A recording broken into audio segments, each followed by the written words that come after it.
I'd like to call the meeting of the Legislative Committee for the State Department of Transportation to order.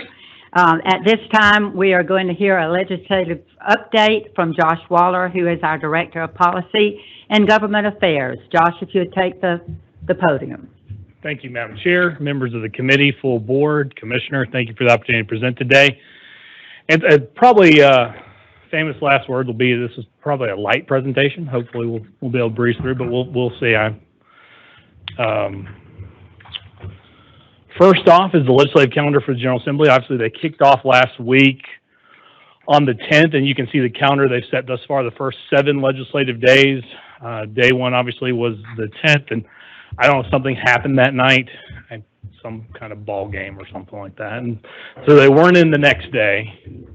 But then they resumed on Wednesday, and that was Eggs and Issues, which you can actually see a clip there. They actually hosted over here at the Fox Theater.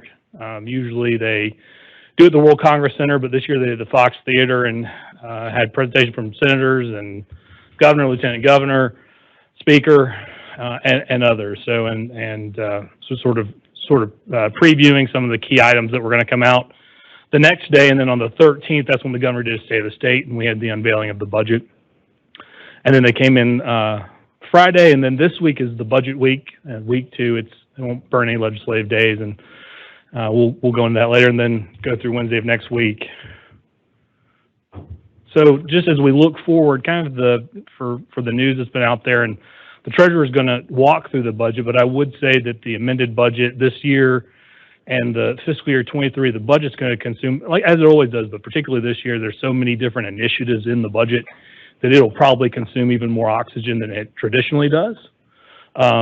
Just given the nature of funding and everything out there and the different initiatives that are incorporated in the budget. So that'll certainly be a big topic of focus. From the transportation standpoint, we've had 2 study committees. One of them, I'll touch on their recommendations later in this presentation. The other one, Clement, our division director for intermodal, will cover in a later committee meeting. I think that those conversations around freight and aviation investment will continue on in the committees and be a focus for them. So we'll continue to monitor that. And then 2 other items dealing with state and local right-of-way use and utility coordination. And so out of the House side in particular, the Energy, Utility, and Telecommunications Committee has had a lot of focus on right-of-way, both the state right-of-way and local usage. And so if you'll recall, this board updated its rules and the fees for access to the right-of-way by utilities, telecommunications utilities.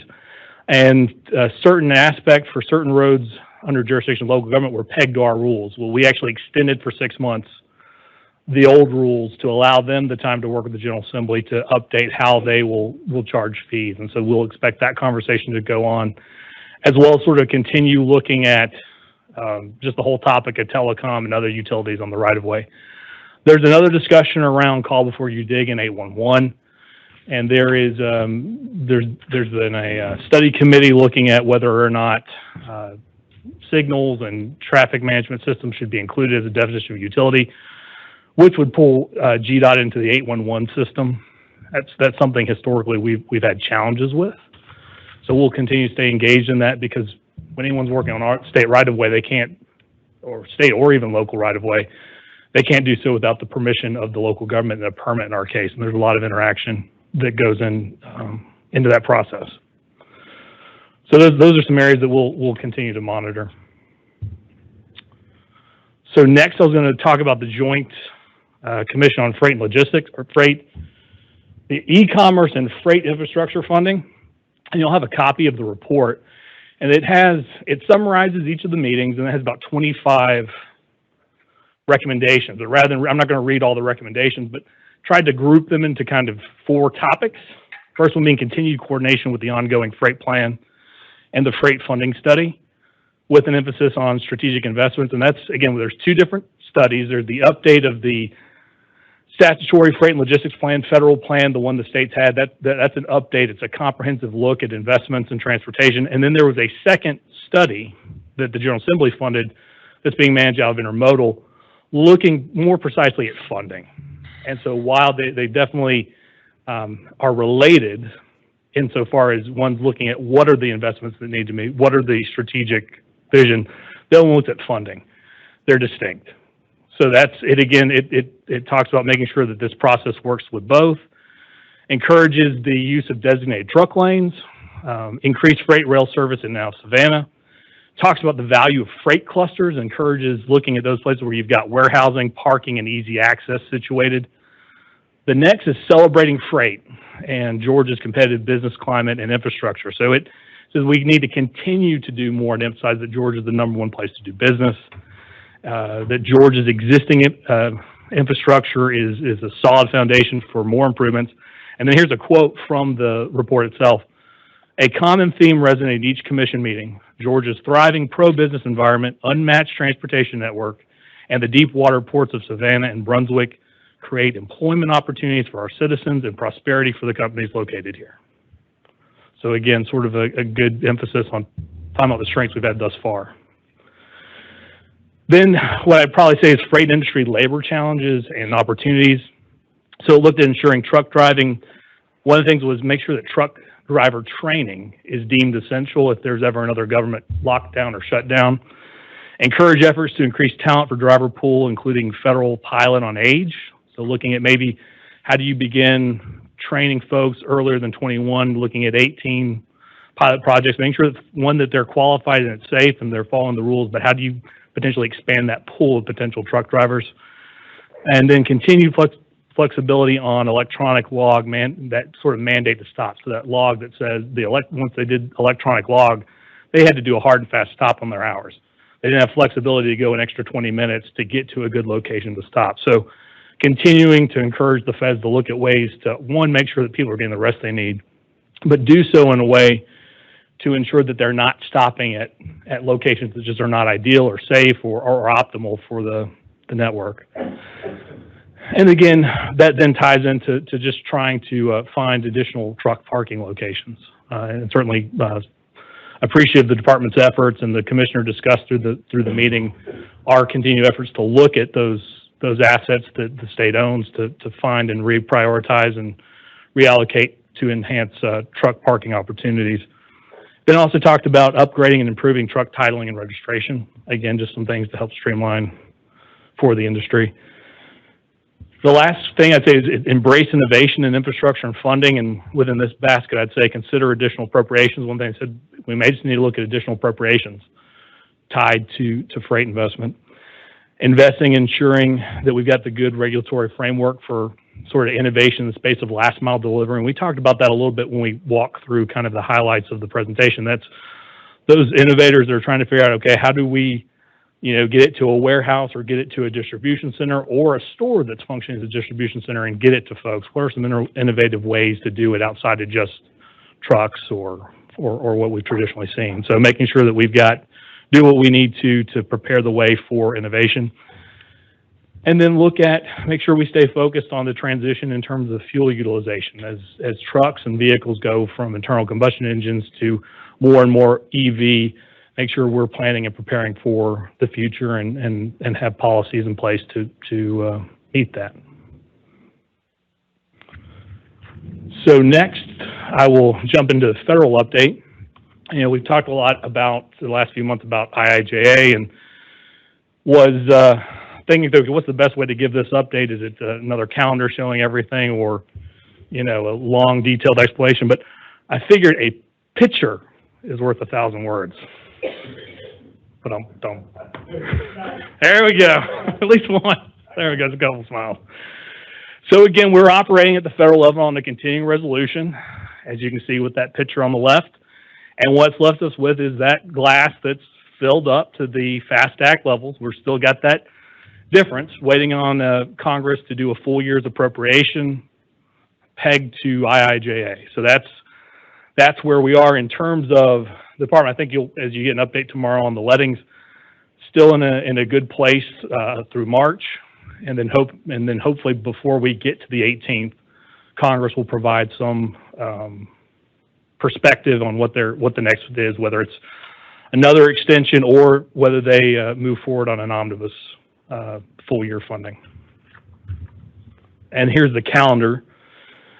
Can't get away from the calendar. So that's Congress, House, U.S. House is in blue. The Senate's highlighted in red, so you can see the 18th there marked off, Friday the 18th. that's the timeline they have to figure it out. So there have been, you know, in the DC newspapers that talked that the appropriations committee up there, because other things aren't moving forward, that they're trying to find some common ground in the appropriations process to see if they can move that forward. So we'll keep our fingers crossed. And with that, are there any questions? Do we have any questions from our committee and our board members? Yes, Jeff. So jumping back on the state report for a moment, when they're talking about freight, that whole study committee and conversation, I'm just curious, in the innovation conversation part, was freight drone delivery discussed at all? And if so, what was that like? So the comment was about the last mile, that could include drones. I think there was some. I'll defer Russell. My memory exactly on how detailed is on time, but they were looking at all sorts of innovation in that space. Yeah, throughout the committee presentations, not a specific presentation on drones. There was a little more conversation about bots or delivery, sidewalk delivery with robots, which exist. And so it was just more of a notion of whatever this emerging technology is, how do you get that package to your doorstep or your front door of your business, is making sure that there's not regulatory impedance to be able to allow innovations that, you know, things that we may not even can imagine, that we're in a good spot. And I think generally we are. There may be some opportunities to tweak some legislation to make sure that Georgia's still at the forefront of, you know, implementing technology and you know, things like that we can't imagine. But that was sort of the general notions that came out of those presentations that I recall. And but it's interesting. I mean, you know, and drop them down your chimney, right, with a drone, or you know, there's a lot of things out there that to think about. So maybe hopefully they put a parachute on it if they drop it. But there was even one presentation, now that you said it, that had an underground conveyor belt. So that they talked about having a network where you could have underground conveyor belts. So it's all, you know, a lot of imagination at play in terms of what works. But I think for us is the market's going to drive that. We just need to make sure that we've got the regulatory framework and do what we can working together to try and not get in the way of innovation and help to promote it and embrace it. But actually, you should have, Kristen should have some additional copies of the report. So, and it has all 25 of the recommendations. But I just tried to group them into 4 categories rather than reading all 25. I'm sure. Yes. Yeah, just one point, Josh, if you go back to your beautiful picture there that tells the story. The other complicating part of this is without the glass being filled for IJA, USDOT and the modal agencies are not able to work on development of these new programs that the IJ put in place. So they can't advance those things because they don't have funding to administratively advance them. And just a little cautionary, you know, tale is that as this calendar moves along the federal fiscal year that ends in September, it's really going to compress these new programs to be stood up and ultimately authorization of funding to advance whatever the projects are in these new buckets of federal programs. So time is always of essence. It's getting a little concerning as we move into, you know, February before we know that Federal Highway, FAA, FTA, FRA can start advancing these programs. So it's just an unusual place to be at this point, and we'll keep you informed as those things come forward, and as the rules and the procedures of what these new programs mean. We'll keep you posted. There was the bridge program was not funded. It was funded differently and is funded, and those rules came out last Friday. So we're trying to now understand what those are and begin to be able to get bridge projects lined up for these bridge funds that are available now. So, could I ask one more question? Mr. Boswell first, and I'll come to you. Conjunction with that, I'm assuming the longer we wait to get started, all of a sudden you can't start everything. You don't have enough people, engineers or firms or whatever, if you keep putting it off and putting it off, then you gotta do all these in a short period of time, or get them started in a short period of time. And is that something that's an issue? Yeah, that's not as much of an issue as just the ability to authorize funding in fiscal years and trying to get the projects, get the approval then to move forward. Yeah, once you get the approval, then you can sort of pace going forward the way you need to. Let me add one thing that comes back to something we've talked a lot about, but also the match is important. It's very important to know what we've got in federal funds because we're going to match it. Jeff? Thank you. Again, going back to the State Study Committee, on identifying innovative ways to fund some of this freight stuff, was there any conversation around some specific ideas or suggestions on the funding? There were a couple. There was, some of it was look at general appropriations. There was a comment about developing commercial logistics CID types, but some of that was more for helping to fund positions in the industry. I think the top line focus on the two studies, particularly the one that's going to run through the course, both the freight plan update and the freight funding study that's out of intermodal will run their course by the end of this calendar year. I think the committee was trying to give room for those processes to move forward and let them work to identify it. So there were some mentions of it, but the focus again was going back to some of these, the recommendations they had, some of those areas. So there was a few mentions, but nothing I would say a lot of detailed discussion, trying to not get too far ahead of the study process. Any additional questions or comments? Jeff, following what Jeff said and the others here today, I want to say thank you to you, Josh, for putting together and making sure that we each have a copy of what came out of that study committee so that we can ourselves read and understand it. And of course, just getting it at this meeting, none of us have had that opportunity to look at it unless we went online, and maybe it's there, I don't know. But nevertheless, thank you for providing it to us, as well as the calendar of events for the Georgia House as we continue, and the Senate as we continue to work together. If there's no other questions or comments, this meeting stands adjourned. Thank you, Madam Chair.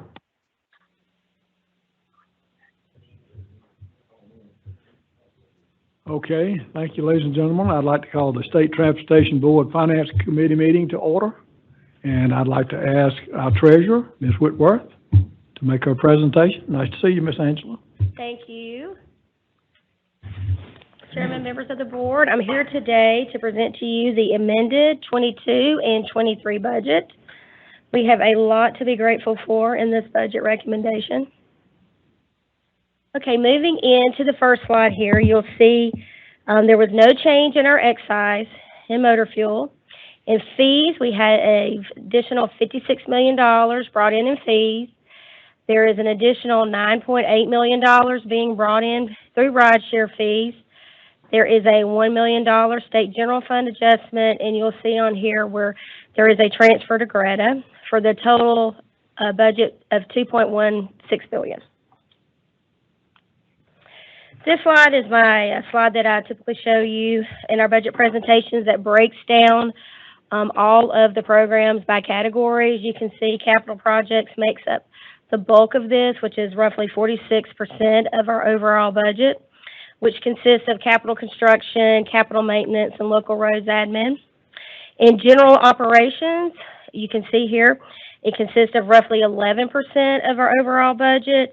That is your departmental admin staff, the planning office, program delivery, data collections, traffic management. LMIG, you can see LMIG here. We typically match it at 10%. That is the LMIG category. Routine maintenance makes up 20% of our overall budget. Payments to CERTA is roughly 4%. Intermodal, which is airport, rail, ports, and waterways, and transit, makes up roughly 2% of our overall budget. GO bond debt service makes up 7%, and then you'll see payments to the ATL, which I may recall last session that's been administratively attached to us, makes up roughly 1%. Here is the current breakdown of the funding. As you can see here, you'll see a redistribution of $16 million that goes toward our recruitment, retention, and filling of much-needed vacancies. Y'all have heard the commissioner talk about this very frequently. Our headcount is now roughly over 3,600 employees, to be exact. And so these initiatives were put in place.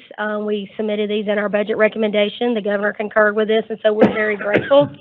One thing also is the governor recommended a 5% pay raise. Y'all probably read all that in the paper, in the amended 22 and 23, and we will be working through the budget offices to ensure that we have enough funding to cover the $5,000 pay increase for employees through motor fuel.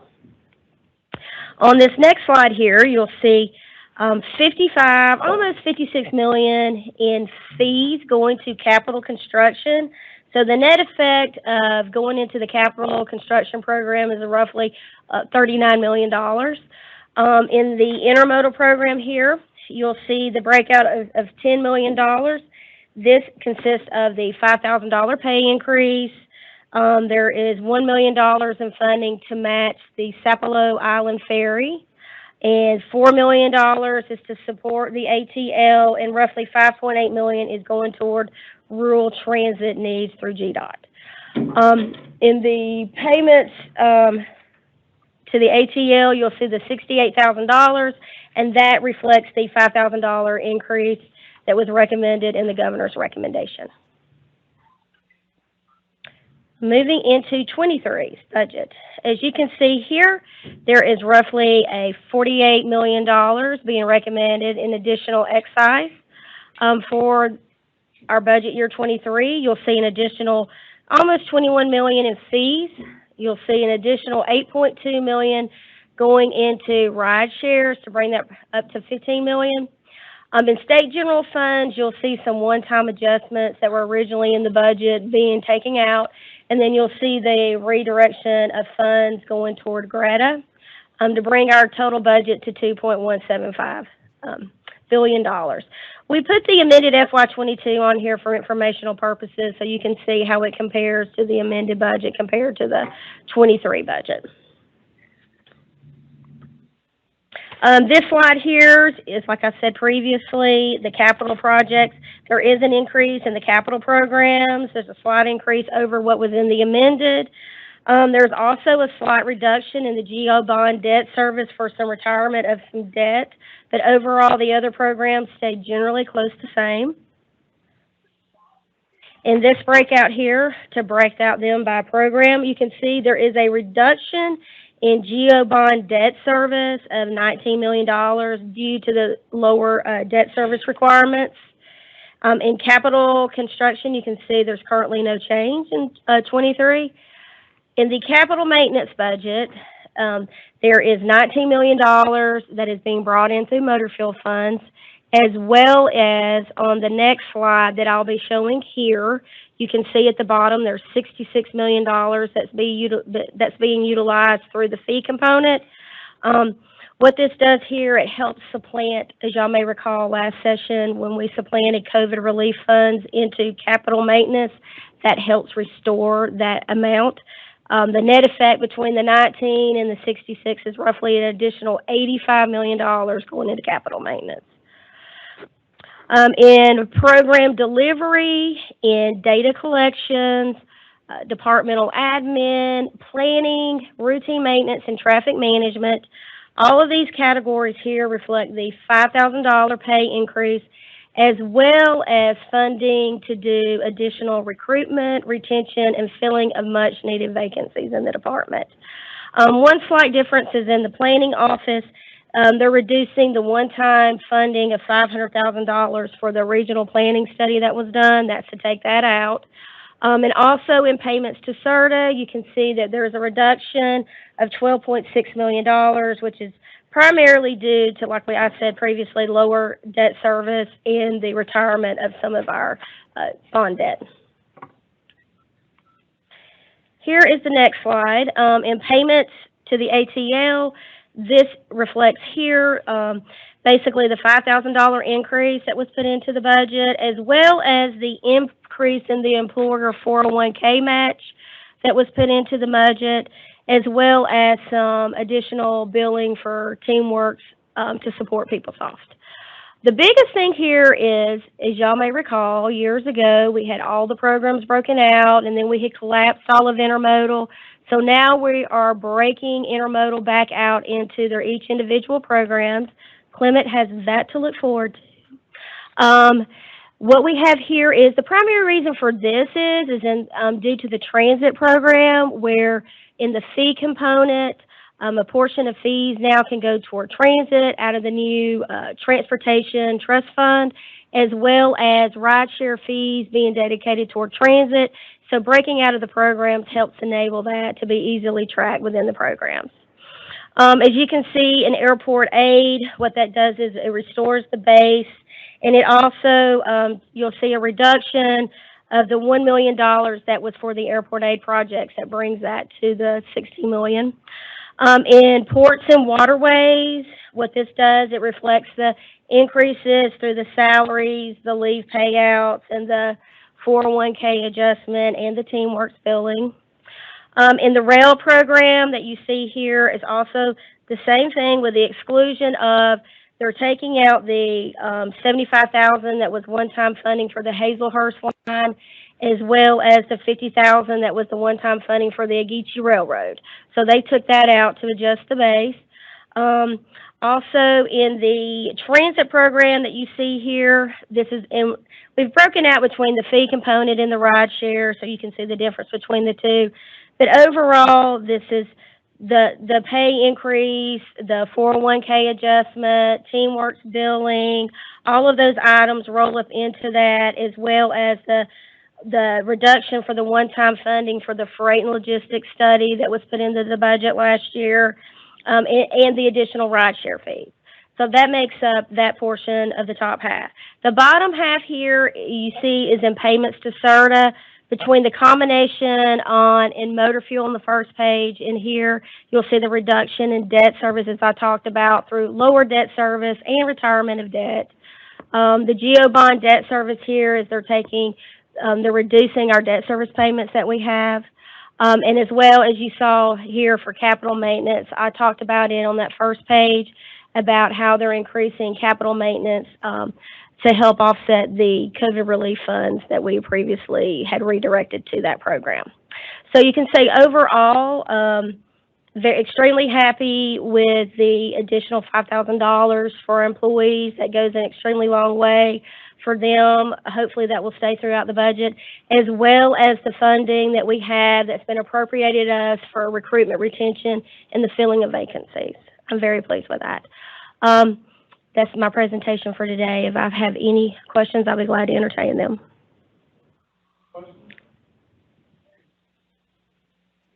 Look, help me remember the 12 million or the 13 million approximately that is a payment to ATL. Is that their total operating cost, or is that just a percentage of? Let me look here. Let me go back and look in the payments to the ATL. It's not their, speaking as a board member from the ATL, it's not their total operating cost. It is the state portion of their budget, which goes toward operations and what they do, but they also do use federal dollars. Some of those go to match federal dollars as well. That's the state portion. I have a question. And that was created last year. As you recall, they were administratively attached to us. Very similar to CERTA's being administratively attached to us. I have a question like this. I think I know the answer to this, but would you just remind me the ride share fees, where they come from? They come from Uber, Lyft, and the taxi. Any other questions, discussions? If we have none, we'll stand adjourned. All right, thank you very much.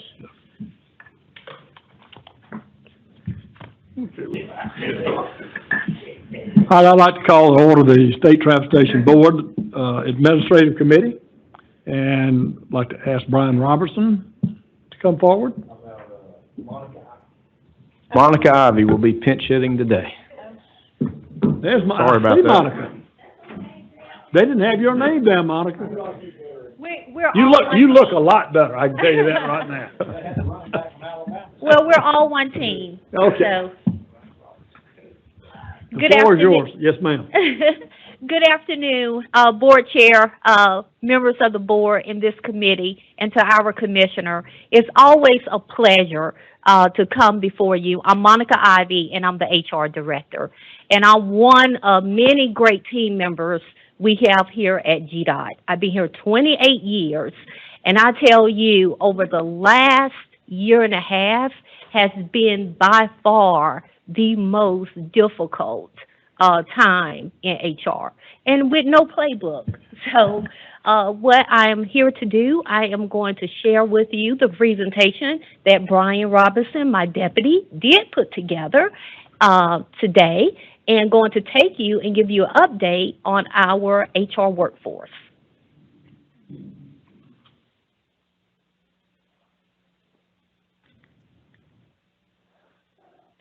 At Gdot, our employees are our greatest asset. And during these unique times, our employees have continued to deliver our services successfully. Our missions and our critical objectives. Today, I will provide an overview of the state of Gdot, state government, and the nation of our evolving workforce. I will also highlight some strategic efforts that we're making here at Gdot in our human resources offices.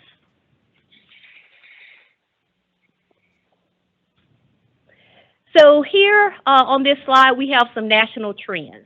2021 was referred to as the Great Resignation. And wow, I tell you, it was definitely eye-opening to us here at Gdot.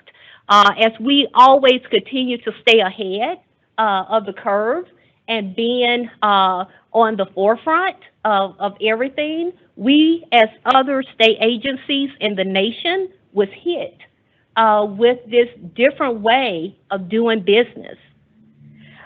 Just want to take an opportunity to highlight some of the cases globally and trends that are impacting our workforce everywhere.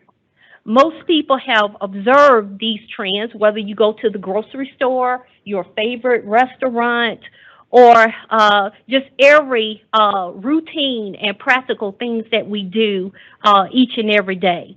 That there's a lack of staff, that there's a lack of applicants in our case, and we are dealing with COVID-related concerns every day. We're very fortunate here to have a great safety manager, so I am blessed to have Sharon Morales.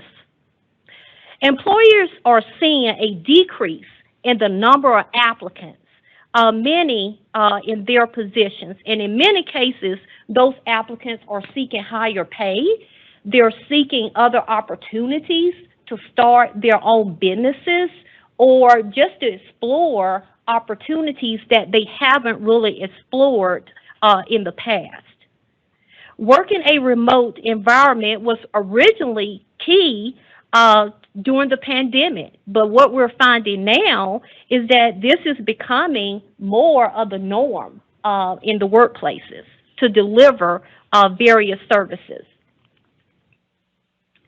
This slide represents trends across state government agencies, not just here at Gdot. For the past decade, there has been a general decline in the size of state government. But this trend has escalated over the last several years. In fact, in FY21 marked the 6th consecutive year where separations outpaced hiring practices across state government. I do want to emphasize a few key items. The fact that almost a quarter of new hires leave within the first year.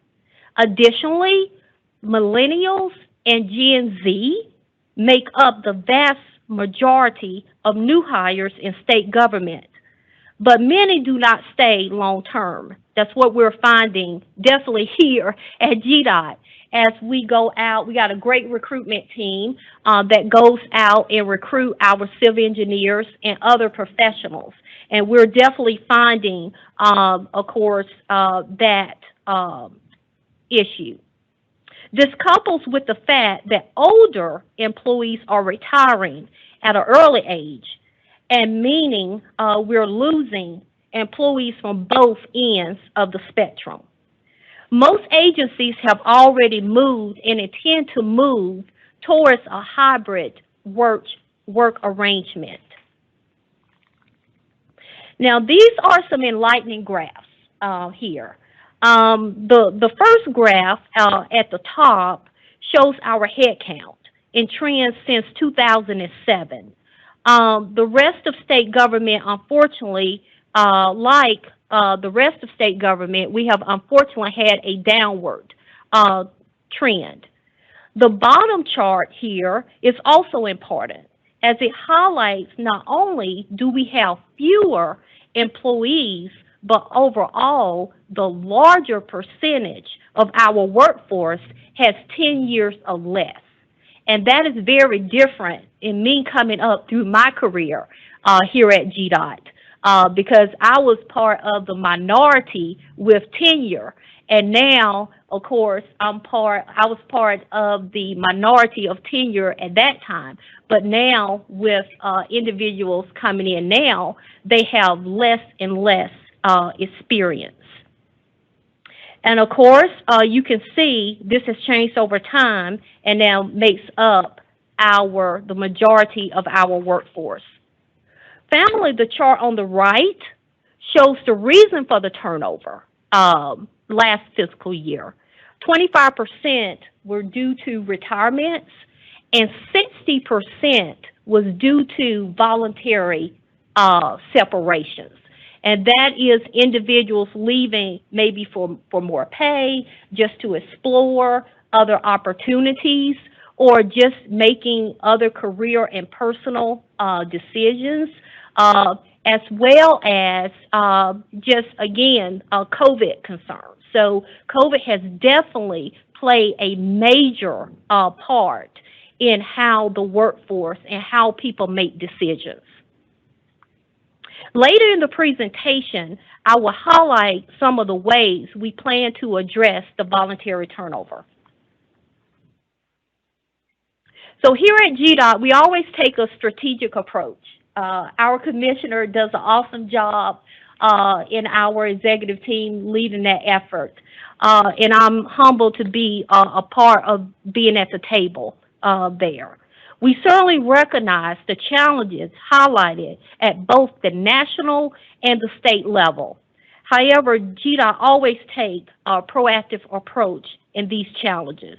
In the upcoming slides, I will show some of the strategic efforts that we're doing here at Gdot.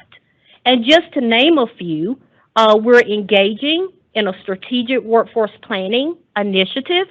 The last time we did our strategic planning initiative was back in 2012. So we continue to look for opportunities for continuous improvement. Focusing on talent development of our current employees, implementing innovative enhancements to policies and hiring and our onboarding processes. Addressing recruitment and retention challenges is definitely the top of my priority. I go to sleep thinking about it, I wake up thinking about it. As demonstrated in previous slides, our Gdot workforce is ever evolving. And such, critical continuing evaluations of our workforce to ensure that we are well positioned to deliver on the critical mission that we do each and every day for the citizens of Georgia. Workforce planning is an ongoing effort. However, we are currently going through a comprehensive workforce workforce planning initiative. Now, this effort is going to be broken down into two distinct phases. The first phase is going to be more evaluating our staffing levels needed to ensure that we have the right employees in the right jobs to do our core mission and to carry out the day-to-day tasks. Also, we're happy, and the treasurer mentioned it earlier, with the governor's proposal with the pay increases. That is going to definitely go a long ways to helping with an immediate retention concern. And we continue to address recruitment and retention in our future budget. Again, the focus here is that our workforce is ever evolving. We are continually working to ensure that we have our employees prepared and ready.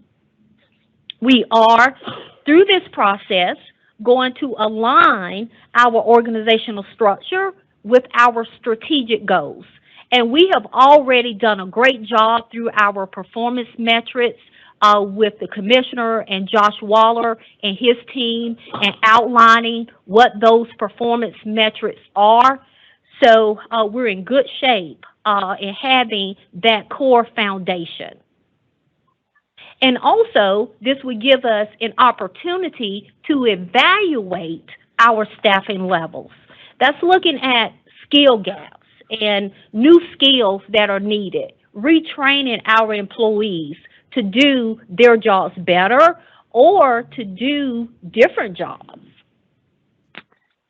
And performing job classification reviews and recommending changes where needed.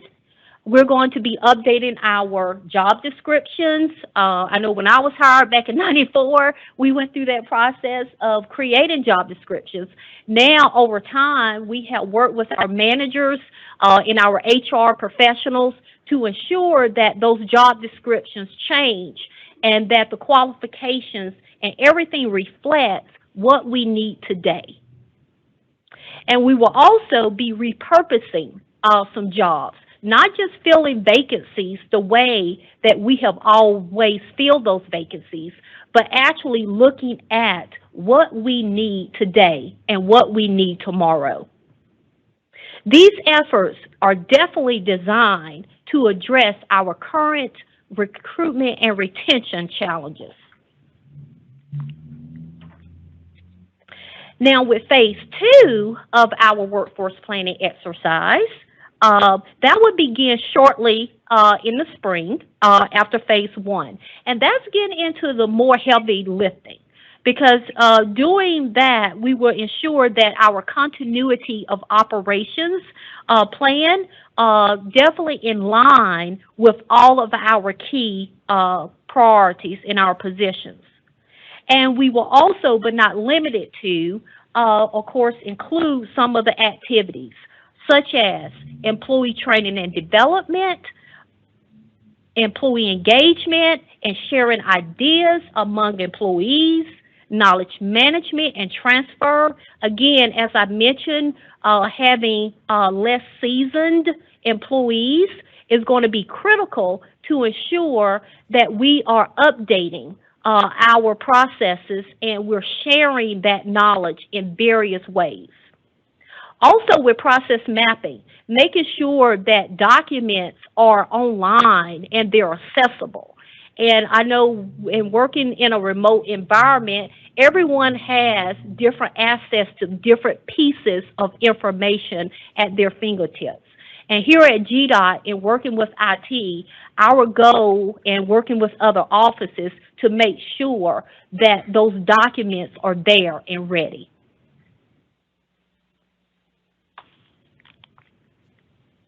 Now, last month, our training manager, Kyle Moat, presented to you all in regards to some innovative efforts in our talent development. and developing our employees to be successful in their current role, and also preparing them for future opportunities is one of our strategic approaches in preparing for our future workforce. One focus is on our first-line supervisors. So traditionally, the department has always placed an effort on training our managers. And as you all probably are aware, more of our management development program, because they bring our employees coming out of that program, bring such great ideas out, and we're able to see not only what they learn as managers and those core values that are instilled in them, but also those ideas and innovative ideas and collaborating together. Due to the turnover, employees are taking on these frontline supervisor roles early. So, of course, by having these accessible trainings available for first-time supervisors, not only is it going to allow us to train our employees right when they go into jobs, but also is going to allow those employees to have better working relationships with their employees, because they will understand what it is to be a manager. Additionally, Cal previously shared that we're developing innovative training programs in a way to reach broader audience and to ensure better knowledge retention. And one thing that I know I'm proud of is that we were the first DOT in the nation to have our virtual MDP program. That speaks, again, volume of how we at Gdot is always at the forefront. An ongoing ability to grow is something that our employees indicate that impacts their decisions and remains with an employer. And that's why it's very important to not only develop our employees to be in touch with our employees as well. Our HR team is also ensuring that our policies and procedures adapt to meet ongoing needs. One of the recent critical updates was our Telework Policy. And prior to 2019, and I know coming up to the department, I didn't know what it was to telework. So now, of course, I'm having to even reimagine and rethink and how I react to my employees. I more listen to my employees, and of course, in working in a telework environment, you have to make a conscious effort to listen, because you're not really there face to face seeing reactions and of course that interaction that we're normally used to. Now, at the time when we had our previous telework policy, we actually utilized a lot of paper. But now, thanks to IT, we have an online paper application process. So that went from a manual process of several days to actually hours of employees being trained online on current policies and procedures and actually ready to work remotely. The policy update included a collaboration effort of our various offices, our districts, our executive team, HR, and other offices to make this happen. This partnership allowed us to create and roll out the streamlined application and to create what we consider one of our best innovative ideas, and that's our telehub.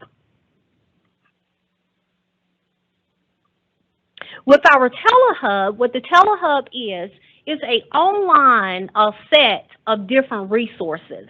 And with the telehub, an employee, including myself even our executive team, hopefully, are all using the TeleHub resources of information. It's a lot of great information. It's collective information of our training, our policies, our procedures, and actually any current information that we have researched. Our training and development team and our telework coordinator have all took a great emphasis in ensuring that we have the best and the latest greatest information that is available to ensure that our employees are successful in teleworking. We have also facilitated multiple discussions with management to ensure new policies provide management with the flexibility to work in a hybrid environment, but to maintain that productivity and efficiency that we all know. Another enhancement is that we are continuing to look at ways in HR to repurpose positions in HR. And one of the key positions, of course, with the telework coordinator is one of them.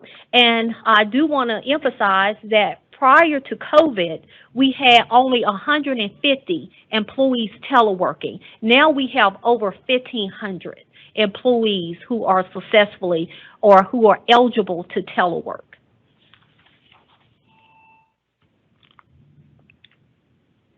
With the turnover, there is a constant need to fill vacancies, and that is definitely at the forefront of everything that me and my team, we do each and every day, thinking about innovative ways to attract applicants to the department. We continue to evaluate our hiring policies and processes, and also look for various recruitment and retention strategies. Our goal is to fill positions within 45 days, and that is to ensure the minimum impact on operations. As noted earlier, many employees, Gdot included, are experiencing smaller applicant pools. Here at Gdot, we're working hard, but we're working smarter. And identifying new recruitment avenues to fill hard positions is definitely one way. We recently purchased additional options on Indeed.com. That's one of the biggest job boards. And I could tell you that has definitely enlightened us, because when we look at our traditional job board with state of Georgia, which we grew up with and we love, most applicants who are applying, they're not aware of the state of Georgia job board. So by using Indeed and other job boards, our recruitment team is able to expand on our applicant pool. So that has been a tremendous asset to the money that our treasury and procurement has allowed us to do.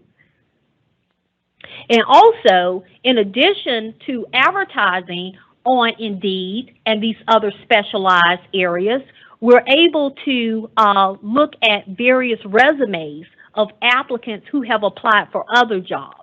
So that's given us definitely a broader and applicants that we would never have touched. And we definitely support our diversity and equity and inclusion efforts, and me and my team work very closely with Kimberly and EEO.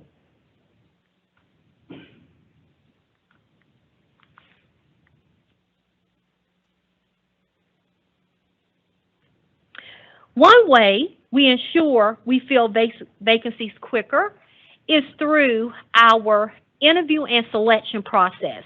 And we do have a process that is documented, validated, and we're consistent, and we ensure fairness with our interview process. We have, over the last year and a half, streamlined this process to ensure that our forms are electronic and that we have a shorter approval process. We have also primarily moved to virtual interviews.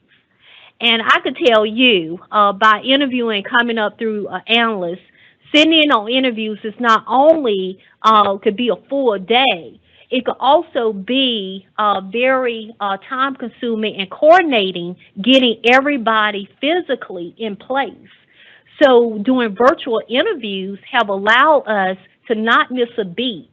It have allowed us to practice social distancing, but it has also allowed us to have interviews where if someone may have been sick, they would not have been able to show up for that interview.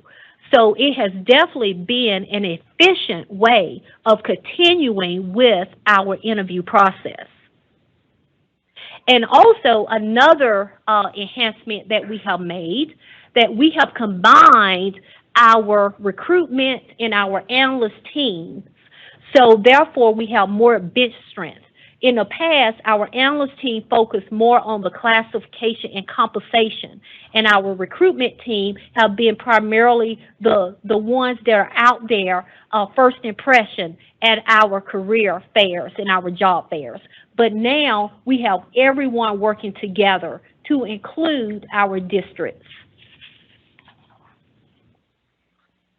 One key changes, of course, with the virtual interview process, our managers have adapted well. So that has been definitely a plus for all of us to look at, of course, that and other ways of getting through this pandemic. You may recall that 60% in an earlier slide, that 60% of our turnover come from voluntary turnover. So therefore, what we have done is we have repurposed an HR position into an onboarding and engagement coordinator position. And with that position, this position will allow us to be in touch, not that we're not, but it allows us to be in touch more with employees when they come into the door, going through various career paths. We're able to check with those employees within their milestones in the department. This will also help us to ensure that we have the right tools for those new employees coming in the door. We will also be conducting stay interviews. Stay interviews are different from exit interviews in the respect that stay interviews allow us to see how employees are doing while they're here. And that's the important thing. We want to see how our employees are doing while they are here, and we want to keep them here. And also, we will continue with our exit interviews. And exit interviews allow us to gather great information on employees on why they do decide to leave the department. Now, we are also with this new onboarding and engagement position. We will also be looking at setting up more formal mentoring programs. I know we got a lot of great programs throughout the department, and just one come to mind with engineering, with Gdot Connect, with engineering starting Gdot Connect. And now that mentoring program has expanded into other areas such as program delivery and intermodal. And just seeing our employees not only engage and collaborate with each other, but actually grow through that mentoring. Gdot, we're also partnering with other state agencies. I serve on various committees and on the advisory team with state HRA, so we're definitely in the loop of a lot of different strategies. Matter of fact, we had a recent meeting with OPB and other directors within state government or workforce strategy. So I'm looking forward to working with our partners there. One example I do want to mention that came out and we were highlighted for doing that meeting last week is with the Technical College System of Georgia. Actually, our commissioner was recognized for his forward thinking and expanding our construction management curriculum statewide. And of course, those type of partnerships goes a long ways in starting those early. And those are definitely the type of partnerships that we got to continue to do. One of the biggest areas of addressing recruitment and retention is in our field maintenance. And we know we have a heart for our maintenance and our heroes. And of course, with this last inclement weather event. And I'm humble, one employee, of course, and everyone together, collectively working together to be successful. Of course, with our maintenance employees, these are our entry-level boots on the ground employees. And with these dedicated employees, they actually make up over 60% of our workforce. Our starting salary has been raised to $12.55 an hour, but we're continuing to look at ways. And so I want to just, again, definitely recognize all the hard work of our maintenance employees, heroes, and everyone collectively who worked, executive team, and everyone in the districts who worked the inclement weather. That's what we're here for. We have also partnered with our strategic communications on branding efforts and enhancing our use of social media in our hiring practices. And finally, we're hiring additional staff temporarily to help fill these entry-level positions. We have also introduced innovative enhancements to reach more applicants through what we consider our text to apply, where applicants can literally, at the comfort of their phones, apply for our entry-level positions. This has allowed us also to track applicants who may not take the full initiative to go and actually apply. We can actually know if that employee actually clicked on our job to apply. So that's pretty cool. It will also allow us to track previously applicants who have applied for jobs before.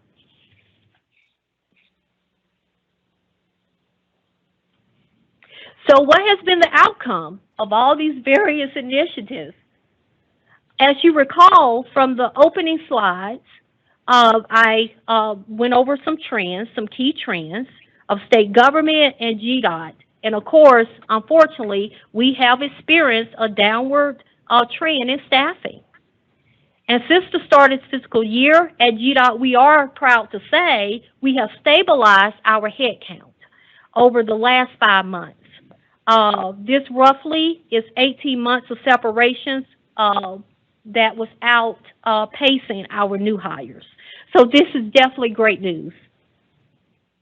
This not only shows the hard work and things that we have put in place in working smarter, but it also shows the teamwork of HR, our managers, our districts, our leadership team, everyone working together towards a common goal. The efforts to address recruitment and retention challenges, in addition to streamlining our hiring process and focusing more on resources on our field maintenance, have definitely given us that positive effect on our hiring trends. And we are proud to continue to build on that success and continuing to evolve to address those challenges that lie before us.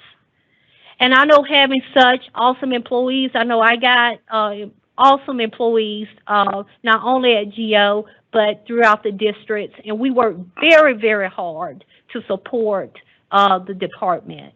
And I know, being a public servant, as you all are as well, that everybody working together, we would get through this. In summary, today's workforce definitely indicates some major challenges before us and in the future. And I don't think anyone has that answer of what that new norm would look like. I know I was watching, I'm not a sports fan, but yes, go Dogs. But I was watching about a year and a half ago, I was watching one of the sports channels, and one of the high attorneys got on there, and he was saying how he did not have the answers. They did not have any of the answers. And that stuck with me to today, because there's no playbook. Of course, over the last year and a half, we have learned, we have listened, and we continue to do so. Here at Gdot, we are committed, and we will continue to have take a proactive and a strategic approach in everything we do to deliver our mission. That concludes my presentation. Thank you very much for that very informative presentation.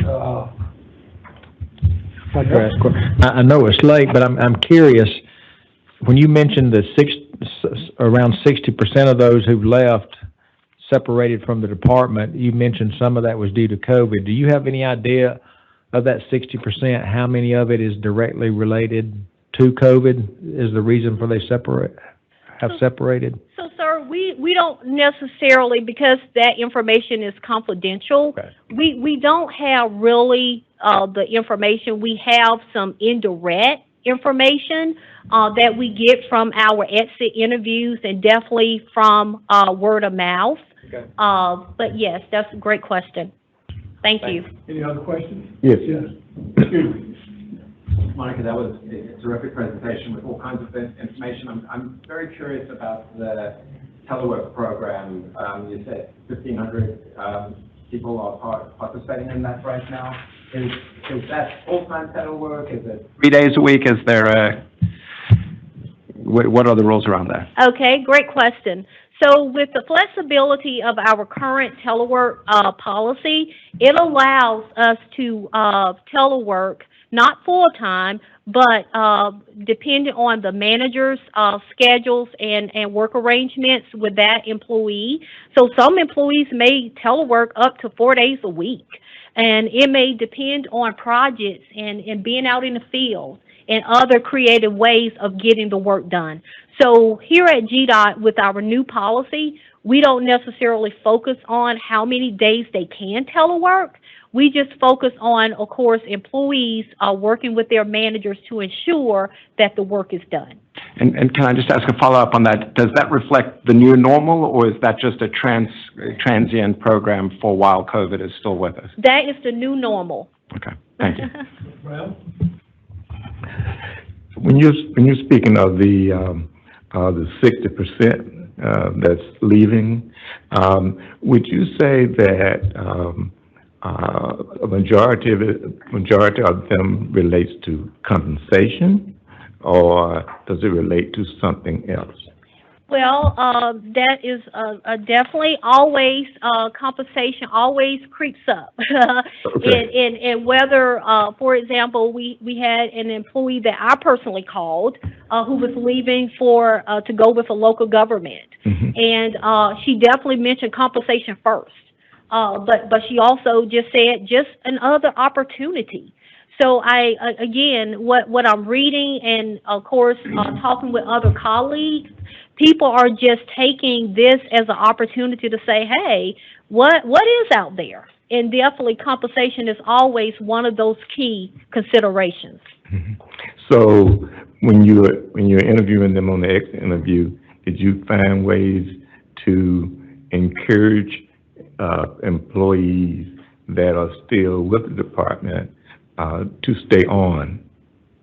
What I mean is, are there methods that you can communicate to the employees to see that it's not just compensation? There are a lot of other values that they can glean from being with the department. That is definitely, Mr. Brown, the case. So when we talk about training and looking at training our employees, giving them opportunities to grow, allowing them to share ideas, mentoring those employees, giving them exciting projects that they may not have the opportunity to work on in other environments, and just encouraging that collaboration and being engaged. So with this new employee engagement position, that person would definitely be able to focus just on that. Thank you. That way, I thought it was a very good presentation, too. Thank you. All right. Any other questions? Thank you all. You all have a great day.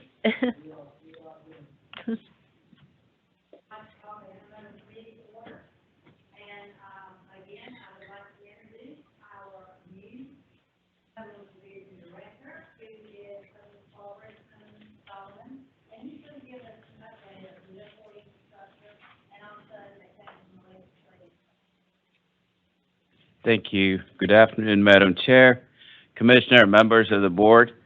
I just wanted to present to you today an overview of the final report and the study that was done by the Joint Study Committee on Airport Infrastructure. I have a few slides here, starting with just the committee focus and why it was created. The committee itself was created by a Senate Resolution 84, and they were with the recognition that there was a need to have a comprehensive and a strategic business plan to develop airport infrastructure nationwide, remain economically competitive, and be a leader in the movement of goods and services. The charge of the committee was to determine the best course of action regarding funding and policy and ensure action that's taken over the next several years in terms of growth and support for the airline industry. The committee membership included two co-chairs, Senator Ginn and Senator Jaspers, and there were three members from the Senate. And, oh, I need to get this going. Sorry about that. There were three members from the Senate and three members from the House, and the commissioners, McMurray and Wilson, represented the committee. There were also citizen members that were appointed from the Georgia Airport Association, Chamber of Commerce, Atlantic Regional Airport, Croy Engineering, and the Swainsboro Emmanuel County Chamber of Commerce. There were about 4 hearings, and the topics included how could Georgia be a leader in aviation future, what was the importance of airports in Georgia's communities, funding opportunities and investment in terms of how can Georgia's airports be successful, also helping the local industry, or Georgia's industry, as well as Hartsfield-Jackson. There was a discussion on the hangar demand, economic impact on business aviation. Another topic that was discussed included what the neighboring states are doing in terms of funding, especially North Carolina and Florida. And the last part was Georgia Airport Associations had some recommendations to the committee as well. Through these 4 hearings, a number of recommendations were developed, and the final report was issued on December 2021. So let me go over the committee recommendations. There were 11 of them. I'll quickly summarize what those were. The first one was to raise total state funding in terms of the airport infrastructure, and this was modeled after Florida and North Carolina. The second recommendation was to look at state funding in terms of it being continuous and adjusted to the consumer price index. Number 3 was making airport, certain projects eligible for state funding, which would be revenue producing, land acquisition, hangar development, et cetera. Number 4 was revising the funding formula itself in terms of the state contributions. 5 was to look at airport revenue generating projects. Number 6 was to look at carryover funding from the current year to the next. Number 6 was local loan program. I think there are states that do have state revolving loan funds, and that was a discussion around that loan program. Streamlining process for approving projects and greater local discretion. Number 9 was a constitutional amendment allowing the state to take on general obligation debt. Number 10 was workforce development for aviation careers. And then the last one was looking at studies that focus on commercial air carriers and air cargo investment opportunities. So in all, they had 11 recommendations, and we as a team are now looking at some of those recommendations and see what we can do in terms of prioritizing aspects that relate to our program and developing strategies in terms of how we address them. So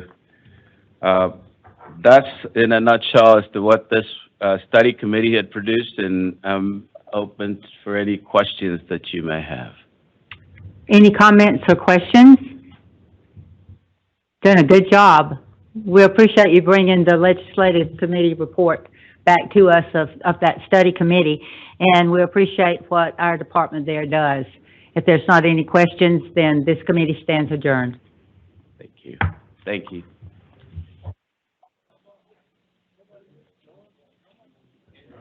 Ladies and gentlemen, it is 3:30. The Statewide Transportation Planning Strategic Planning Committee will now come to order. We will have a presentation, actually 2 of them, given to us today by Kelly Quinn, but I want to say something about Kelly. I want you to know that she has just been recently given a new title, and which I'm very pleased with. She has been selected as our new Assistant Office Head for Policy and Freight Planning. Congratulations, Kelly, and I look forward to working with you in that perspective. Well, thank you. I appreciate it. I didn't know that was going to get announced today, but yeah, I am very excited about taking the new position. And I know you and Tom are very close, obviously, with a lot of the freight conversations down in your district. So I look forward to working with you more closely. Please go ahead. All right, so I am here this afternoon to give an update on a few funding programs that are housed in the Office of Planning. These are all competitive application-based programs. And the first one I wanted to cover is the Transportation Alternatives Program. This is more commonly known as the TAP program to a lot of you. Used to be the T program back in the day. So TAP is a federal grant opportunity. This allows our local governments to leverage their local funds in order to match federal funds to pursue non-traditional transportation-related projects. So some eligible project types for TAP funds are sidewalk improvements, multi-use trails, bicycle and pedestrian improvements, and streetscape improvements. This is not all-encompassing of all the work types that qualify for TAP, but these are the more common ones that we see in the applications. Some requirements to qualify for a Gdot awarded TAP grant are listed here on the slide. I'll hit a couple of these. These are not everything, but we wanted to bring your attention to these today. The local public agency must be local administered project certified. Now, you've also heard this probably referred to as LAP certification. I will hit on this a little further in my slide presentation, but this is something that we're hoping to partner with the board on, getting the word out to you, the cities and counties that are in your congressional districts, to really stress the importance of getting LAP certification through Gdot. Next, the local government must be able to demonstrate that they can provide the required 20% match if they receive the federal grant. And this is limited to areas of the state with population less than 200,000. So if you look at the map that's on the slide here, you'll see the 5 TMAs. These are the white boundaries on the map. TMAs are MPOs, but they have a population of over 200,000. So they do get TAP funds, but those come directly to the TMAs, and they handle their own call for projects and project selection. Now, the reason that planning is here giving you an update on the TAP program is this is the first year that we've taken over the call for projects for the TAP program. This was previously done through the program delivery office. They did a great job with it, and they've been really helpful this first year in walking us through the application review process, answering any questions that we've had. We've also collaborated with our communications office to develop press releases for all of our TAP grants, and we have a selection committee that's made up of subject matter experts from various divisions throughout Gdot. They help us review the applications and weigh in on our final selections for awards. We will work with Kristen after today to make sure that everyone has a list of the awarded projects. Those are also posted on the TAP website. So this is the first year. We have got a quote here from Governor Kemp. A communications office worked with their press office and got a quote that we're able to include in all of the press releases. The governor's office understands the importance of the TAP program. This has a direct tie-in with helping support the governor's goals of strengthening rural Georgia. And a local community getting one of these TAP grants is a huge impact for them locally. It lets them move forward with projects that they may not be able to fund it through another source. For fiscal year 22, we received 20 applications. This is a huge increase from fiscal year 21, where the department only received 4 applications under the TAP program. Unfortunately, 8 of these applications were immediately disqualified for not having the required LAP certification. In the near future, we'll be working with Kristen to get lists out to each of you that'll cover which of your cities and counties currently have LAP certification. And I think you'll be surprised to see how small some of these lists are. So that's why we're asking you, if you have a meeting with a city or county and they're not on that list, to please stress to them the importance of getting LAP certified. It's training classes through Gdot and additional paperwork afterwards, but this allows them to qualify for federal grant opportunities. Also, one of the applications that we received was disqualified for being inside of a TMA boundary. That's why I wanted to bring to your attention on that first slide that the TAP grants at Gdot awards are only for non-TMA areas. If we receive an application, like this one in particular fell within the Atlanta Regional Commission boundary, we redirected the applicant to work through ARC to find out their schedule for their call for projects. Good news, though, is everybody that was eligible to receive a grant did receive a grant in fiscal year 22. We awarded 9 projects totaling over $4.5 million. You'll see that the awards are split into 2 population categories. For fiscal year 22, the way the TAP grants are set up through the federal government is they're split into 2 population categories. So the awards are made for either greater than 5,000 to less than 200,000 or under 5,000 population. Another thing that's specific to TAP is that we award by phase. So a lot of times we'll get an application where they ask for all the project phases at once, even if a project hasn't started, but we only award funds for the phase that can be authorized during that particular fiscal year. So normally, if it's a new project, we just award PE. Good news with fiscal year 22 is we awarded 1 construction phase and 4 right-of-way phases. So what that means is these projects already have a Gdot PI number. They received a TAP grant in a previous fiscal year, and we're able to help them move forward into the next phase of development with these projects. That's not always the case. Sometimes these TAP projects, the locals may run out of money, or somebody they had on staff that was working on it stopped, and some of them just quit in their preliminary engineering stage. So seeing these move forward into the next phase of development is great for these local governments. So our single largest award that we gave out this year was for the construction phase. It was $900,000. This is in Mr. Golden's district. It went to the city of Fitzgerald and Ben Hill County. And you can see at the top of the slide, this is for their Main and Central Avenue Urban Trail. So what the funds will be able to be used to accomplish within the city is to take 8 city parks and transform them into bicycle and pedestrian friendly spaces. You can see in the concept drawing there, the blue slide there, they're going to be adding walkways, seating areas, and just really making this a more attractive place for local residents to visit. The bottom of the screen is an example of one of the projects that we awarded right-of-way funds to. This is in Mr. Boswell's district. It's going to the city of Greensboro for their downtown streetscape project. The streetscape projects are ones that we see pretty often with this program. You can see like the sidewalks, for example. they're in need of a little upgrade, a little love. So this project will be able to enhance the downtown area and make it more attractive for both visitors and residents. And we're already starting to get calls, emails from local governments asking about our next call for projects, and that's going to be for fiscal year 23. So normally our submission window opens around mid-April, runs through the end of July. So this allows plenty of time for local governments to fill their application out, get letters of support or any other documentation that they want to submit to make their application more competitive. And we do advertise the call for projects through state agencies, our partner stakeholders, and then also we work with communications to get a banner out on the Gdot homepage and advertise on the TAP website as well. There are some changes, positive changes with TAP in the new IIJA funding bill.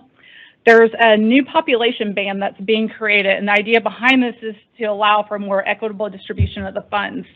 So we'll keep the under 5,000 bracket. Then there's going to be a greater than 5,000 to less than 50,000 bracket added before you hit the MPO urban areas of the state. So what this means for smaller communities in Georgia is that they won't have to be in direct competition with the MPOs throughout the state for funds. That ties back to some of these smaller cities may only have one staff person to fill out these applications, and they can get lengthy. So it allows them, hopefully, to be more competitive against their peers. Also, we don't have exact numbers just yet, but the bill is giving a significant increase to TAP funds over the next 5 years. So that comes back to, again, why we really want to make sure we get our local government certified for LAP so they can deliver these projects and be eligible. It's not going to do us any good as a department to get additional funds if we don't have eligible communities to be able to receive these grants. So the LAP certification timeframe can be anywhere from 4 to 6 months. So they need to be planning ahead for the next couple of fiscal years if they're interested in submitting. So any questions from anyone on this particular presentation? Any questions on this portion? Seeing none, please go ahead, Kelly. Okay. All right, so this next one is covering the new lump sum funding programs that we have in the Office of Planning. This is for rural development and freight operations. Back in July, I presented to the same committee. This was when the programs were first getting started. We were finalizing the business rules, and we hadn't done the call for projects at that point. So these first couple of slides are going to be refreshers for you. You may recognize some of them. Reminder that these programs are an internal program. They were developed at the time when we were updating strategic plans. So back in February of last year, this board approved the 2021 strategic plan. And through conversations that we were having during the course of that plan update with both our Gdot districts and other offices in the department, we realized that there was a opportunity for smaller scale projects to be funded through new funding programs that may not have qualified for some of our other lump sum programs or were smaller and we could push them through faster than some of our larger capacity projects. And these type of projects, though, would have a direct correlation with helping support the governor's goals and Gdot's goals, things such as expanding Georgia's role as a hub for global commerce, strengthening rural Georgia, and improving transportation safety and security. So at the time, too, we wanted to be able to have our districts have a direct input on which projects they wanted to submit for their regions, like what was a priority for their particular district. So with this program, the submissions come from our Gdot districts or they come from our Traffic Ops and Safety Division. Now you'll see on the right-hand side of the slide, there's a map of the grad sites throughout Georgia. Back in November, Tom Kayafa from our office gave you a presentation on what the grad program was and some of the analysis that planning has been doing in relation to these sites. As a reminder, this program is housed under the Georgia Department of Economic Development, and these are industrial sites throughout Georgia. They have required pre-certification, so it allows these sites to be ready for fast-track construction. And the tie-in of how these tie into the lump sum funding programs is the proximity of these projects to grad sites throughout the state was one of many criteria that we used to evaluate the project submissions that we got. So for rural development, the purpose of this program is to help support and advance development of rural communities throughout the state by helping to fund projects that target safety and operational improvements, supporting public safety communications through ITS expansion, supporting broadband infrastructure, and looking for ways to fund innovative transportation solutions.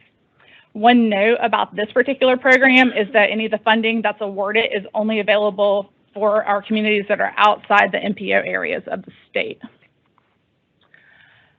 For freight operations, the purpose of this funding program is to help improve the reliability and safety of freight operations, and then also look for ways that we can help reduce the impacts to our local communities through freight vehicle movements. Fiscal year 22, this is the first year that we're awarding projects through these two programs, and we'd like to think we had a very successful year. A lot of this is due to the coordination that we had with our districts, with program delivery. We also had an executive selection committee that gave us input and feedback on the projects that we were recommending for award. You can see that we had 73 projects submitted, and out of those, we were able to award 55 projects totaling approximately $19 million. So 22 of these projects were awarded through the Freight Operations Program, and 33 were awarded through the Rural Development Program. 5 of them are going to have construction funds given to them, so they'll be able to go to construction in this fiscal year. The other 50 are all preliminary engineering, so this is not an unexpected outcome for a new program. A lot of these projects are new. We want to get them going, get them, the concepts developed, and then as their schedule permits and as funding allows, we'll fund the next phases of these projects. The good news is that starting in fiscal year 23, we have $20 million available for each program, budgeted to award for each program, and we only had $10 million this first year. So we're going to have a lot more funding to put on these projects as they move forward into their next phases. You'll notice at the bottom of the slide, the statistics, about 25% of the projects being within 5 miles of a grad site. So going back to that first slide in this presentation that I was mentioning, the grad site locations, the fact that we have a decent amount of these projects that are in close proximity to these grad sites is really helping support economic development throughout regions of the state.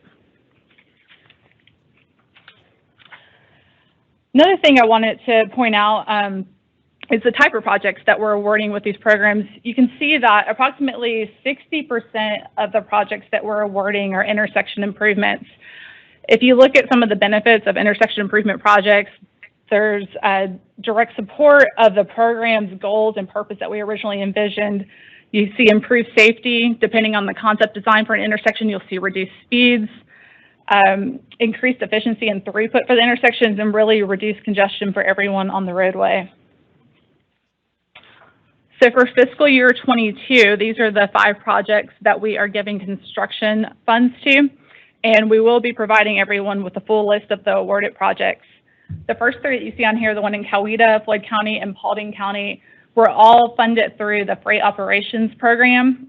So these are directly impacted by freight movement at these intersections, and that really was the driving purpose behind funding these projects.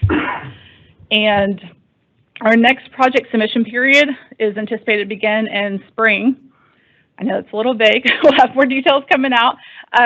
But we do want to remind you, if you have project ideas or you're talking to local governments and they have project ideas, please work directly with your districts for project submission. Because this is an internal program, they'll be evaluating the projects and determining which ones are ready for submission through this program. Any questions from anyone? Any questions? Yes, Jeff. Yeah, I have a quick question.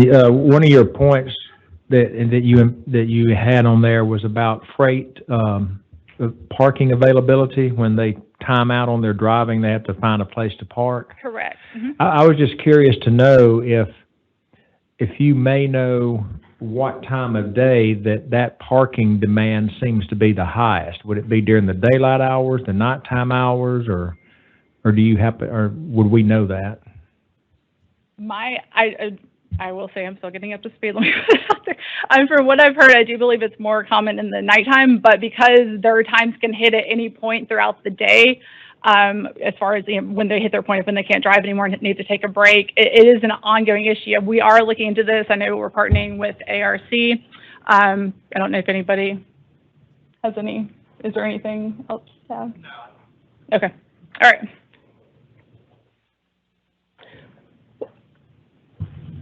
And are we doing anything that we know of, or that you know of, that where we may incentivize freight drivers to operate more during the off-peak hours, like at nighttime? Not that I'm aware of right now, and we do have to keep in mind that there are certain things we have to make sure that are within Gdot's purview to enforce, but we are currently updating our freight and logistics plan, and that's due to be completed in fiscal year 23. So we'll definitely take note of some of the questions, and these are things that are top of mind as we're doing the freight plan update. So there will be upcoming presentations to this committee where we hopefully can give you more detail on that. I'm sure. Any other questions? Yes, Let me Commissioner. just add on the truck parking. That was back to the e-commerce and freight. That was, again, a repeating theme, and planning has or intends to authorize, I can't remember if it's been authorized yet, but put funds to expanding our public parking spaces that we have now at visitor centers and rest areas across the state. So we're going to try to go ahead and expand the footprint we have now to increase the ability of truck parking, and I believe that, I have to look to Meg and Albert back there, that's, I think, programmed to get underway. I'm not seeing anybody nod their head, so maybe I'm making that up, but I believe that was going to be the case in maybe in fiscal year 23.